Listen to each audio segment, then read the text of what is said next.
Hello everybody, how are you all? I hope you are fine. Welcome to the English school. This is Rupali, your teacher. Today we are going to read the first poem of 9th class NCERT, that is The Road Not Taken by Robert Frost.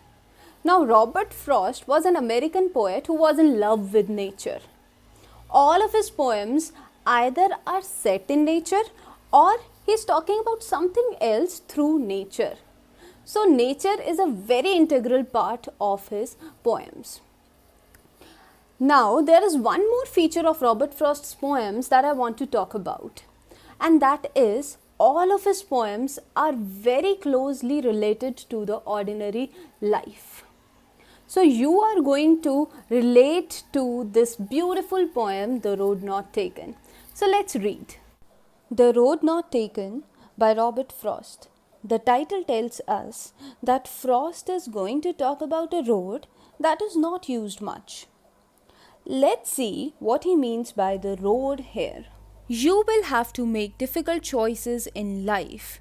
Imagine life being a road, and as every road has, life will also have many diversions. And from these diversions, you will have to decide for yourself which road, which diversion to take. You will be tempted to follow the herd, but is it always worth it? Think about it.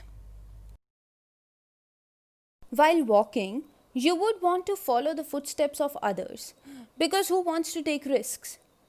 But you have to decide for yourself whether that path is suited to your desires, to your aspirations, and to your passion. Whether it is leading you towards your passion.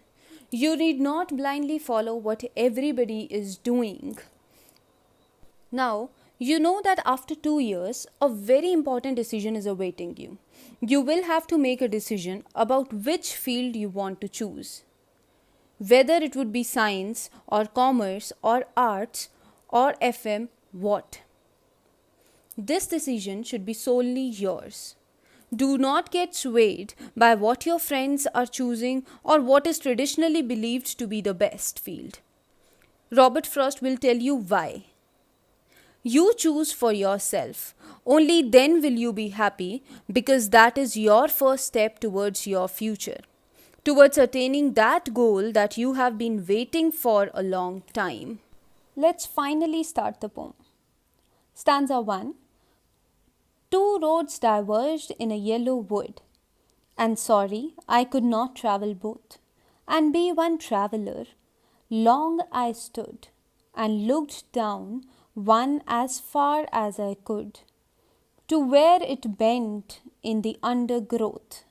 The poet here is recalling something. We know that he is remembering something because of the past tense that he has used. Look at the words diverged, looked, bent. So these are all words used in past tense. So we know that he is remembering something. Now, he says that he was standing at a path facing a diversion. Diversion means separated in different directions. So the path was separated in two different directions, he tells us. And the roads diverged in the direction of the yellow wood. Wood means forest, and the yellow tells you that it was autumn season. Because during this season, the leaves of the tree turn yellow and they start to shed. Autumn can be seen as an in-between season because it comes between summer and winter. It can be interpreted as denoting a transition or change. That is, from one phase of life to another. This poem is a symbolic poem where the paths symbolize your path of life, your important decisions in life. Now the second line, and sorry I could not travel both. And of course he could not take both the paths. He had to choose one in order to move ahead. He stood there for a long time trying to decide where to go. Then he looked at one of the roads as far as his sight could go, as far as he could see. and he could see till the place where the road turned towards a place which was wild. Small plants and bushes had grown under bigger trees. That is what is undergrowth. Okay, so many wild plants had grown. Stanza 2. Then took the other, as just as fair, and having perhaps the better claim, because it was grassy and wanted wear. Though as for that the passing there had warned them really about the same. Poet says that finally I made a decision, and that was to take the second path, which was as fair or beautiful and attractive as the first one. Perhaps the better claim means that this was the better suited for him. This second path was the better suited path for him, and he probably felt that he had more claim on this road. Okay, that is why perhaps the better claim. So he thought that perhaps this was more made for him because it was not travelled much, he tells us. We know that it was not travelled much because Frost says that it was grassy. That means fresh wild grass had grown on this road, and wanted wear means that it was not travelled much. It had not been used much.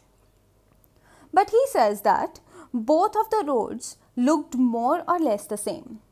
It was only that one seemed to be travelled less and the other more. Stanza 3. And both that morning equally lay, in leaves no step had trodden black.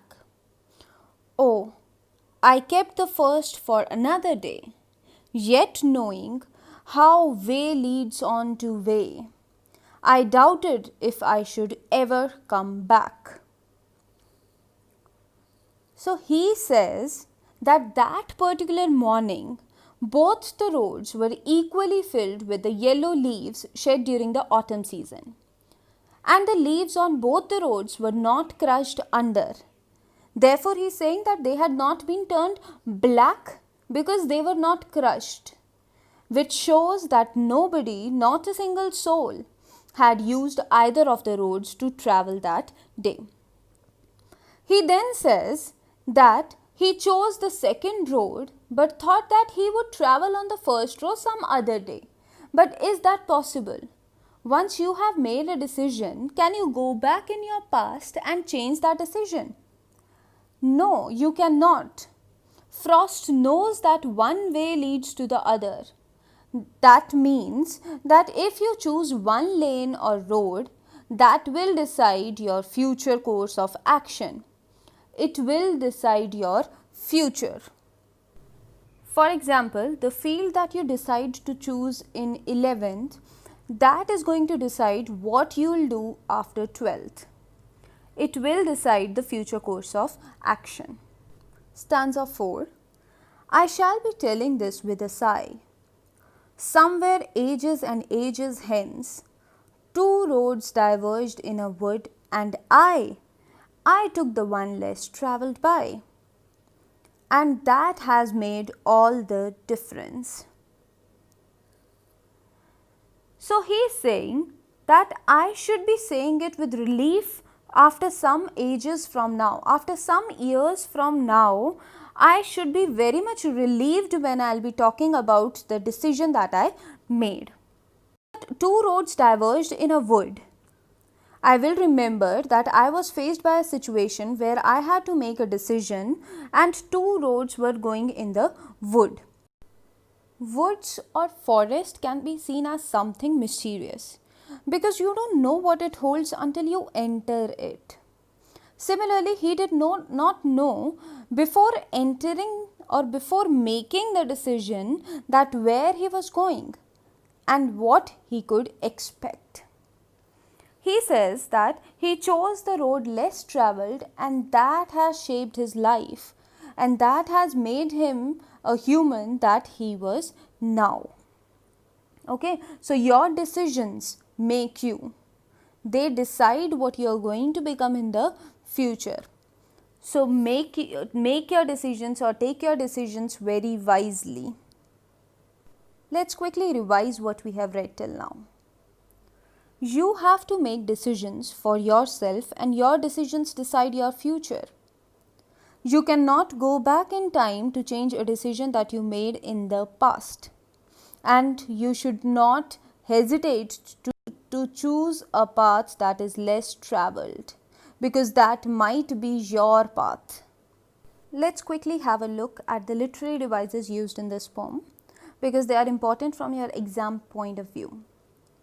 Now, as I told you that this poem is a symbolic poem, so symbolism is used here.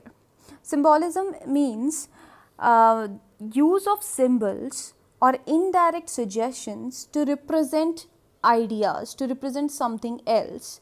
It is not the literal meaning of the word or the phrase, but the figurative meaning, the deeper meaning. So, as I have already told you that the two roads symbolize different decisions that one has to make in life. Also, I have told you that the woods can be seen as a symbol of something mysterious.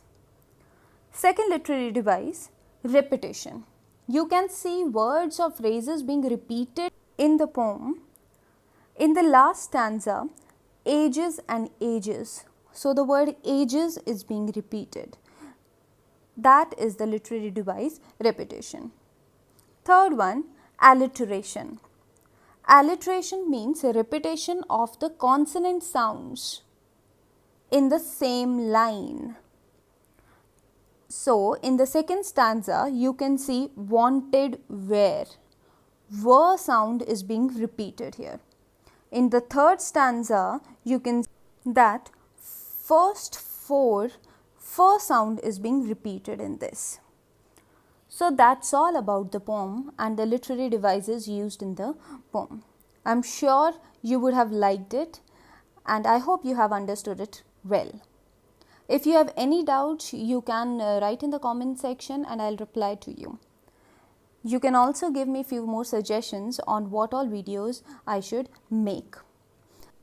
I am planning on making videos explaining the chapters of classes 9th, 10th, 11th and 12th.